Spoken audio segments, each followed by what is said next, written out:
All right, more on lesson number 6, two-sample test. The purpose of this video is going to be to dive into what we call related pairs test, matched pairs test, dependent samples t-test instead of independent samples t-test, dependent samples t-test. So it comes by quite a few different names. So what we're going to do is we're going to examine the third bullet. We're going to learn how to compare means of repeated measures. Now, repeated measures, as you can see from the yellow box, this says that the same group before and after treatment are what has been measured.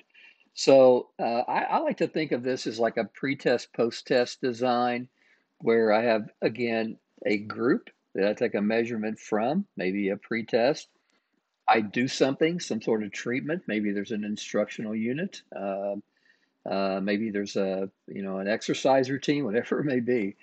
Uh, and then you take another treatment on, you take another measurement on them after the treatment. So again, we get a repeated measures. We get a measurement, we do something called a treatment, and then we get a second measurement, the repeated measure on the same group of students. So we call this a paired difference t-test. And the difference between the pairs would be d sub I equal x1 sub I minus x2 sub I. That looks crazy, but really it's just saying that the difference, so if I is equal to 1, the first student, so the difference sub 1 would be the score on the first assessment minus the score on the second assessment. So that is the the the difference in the paired values. So it eliminates the variation among subjects. The assumptions are pretty straightforward. The differences are normally distributed, and if not normally distributed, we need 30 or higher. So the point estimate is just the difference of the population means.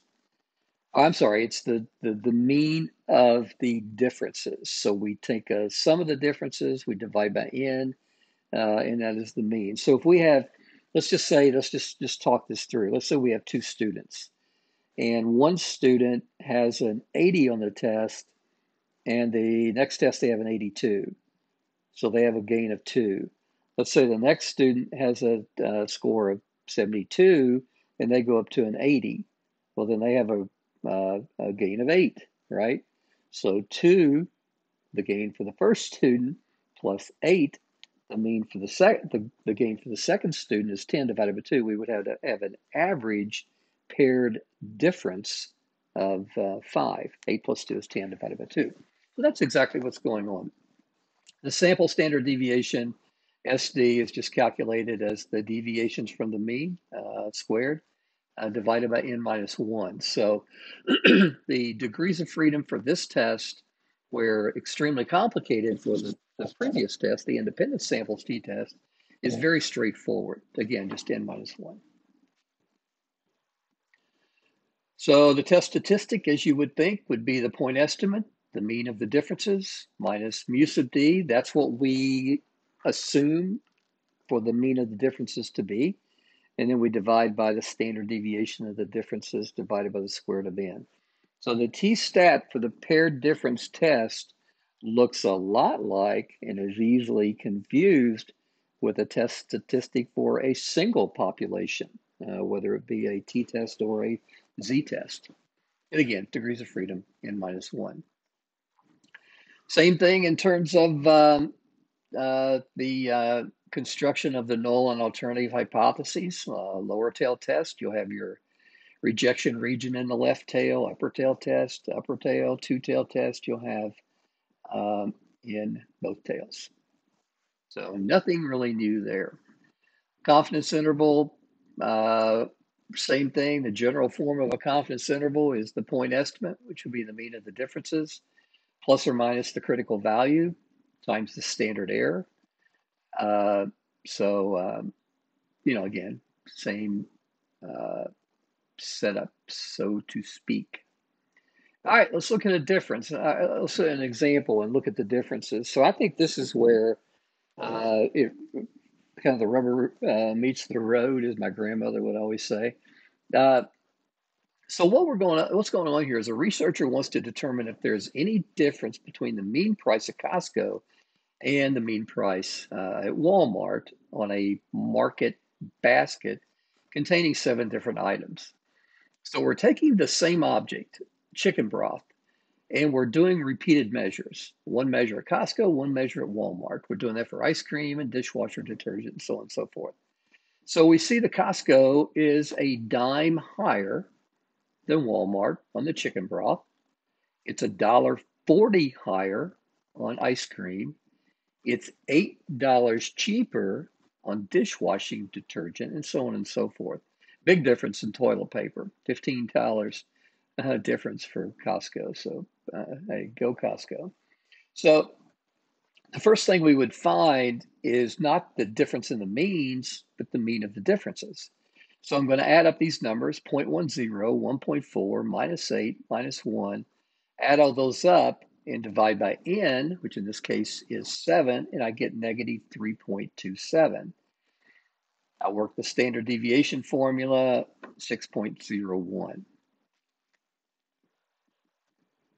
Is there a difference? We're going to assume there's no difference. So we set the mean of the difference is equal to 0 against the mean of the differences is not equal to 0. Again, takes on a completely different construction than the independent samples t-test where we had mu1 equal to mu2. Now it's all about the differences. What is the mean of the differences? Can we conclude it's different than 0, or can we conclude that it's not different than 0? Alpha can be anything, but they're using a 0.05 here, so we get the critical value. We'll do all this using StatCrunch. We get to test statistics. We'll do this with StatCrunch. In this case, they noticed that the test statistic is between the two critical values, which means its p-value will be less than 0.0 or greater than 0.05. So they do not reject H sub O. So there's no sufficient evidence, or there is insufficient evidence to change the number of complaints. I have no idea the context of the complaints. Maybe there's a complaint that Costco's higher than Walmart or Walmart's higher than Costco.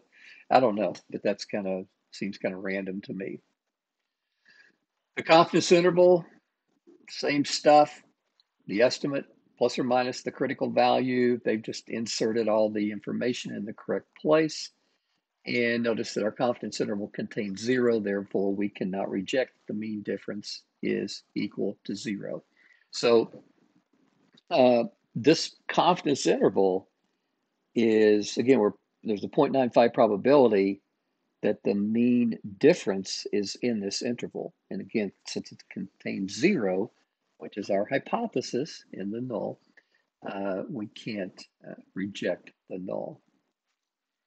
All right, so this is actually question 3. I added a question back on lesson, or on the video 1, 2, and 3.